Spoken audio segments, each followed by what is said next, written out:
naman na-propose. Propose nila. Sa previous dun sa man, sir. Ang sa sa previous, ang 10, 130. Hindi ko wait yung magamit. After 10, 11 na nga to 20, marami mag-rate na ko doon. Tag-15 na to. 15, 145, 10 cubic.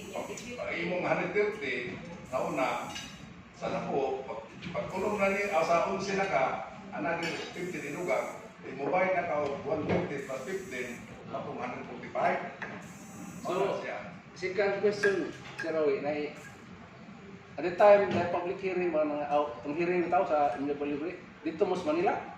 Karon, Pagkaroon pag-hearing sa 18 ba? sa 11. Ngatin mo sa hearing? Wa na may kay tawagan ni sa among punta dito, ingon sila nga naay abogado gusto ba mo nga sila yung present kay tuwa naman sa lang papers namo. Lawyer. Zoom na lang ni.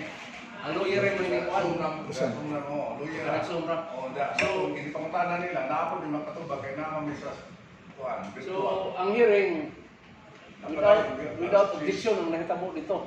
Why mga objection na nahitabo? Wala. Kay ningon ato kay fix sa kanra. Ato fix sa kay fix sa abogado. So, without objection sa hearing, magpamot na lang mo siya resulta. One. So, wa na mahimo. Kung na may mga objection na mahitabo. Sayang lang buong oras. One minute. Linis yun lang.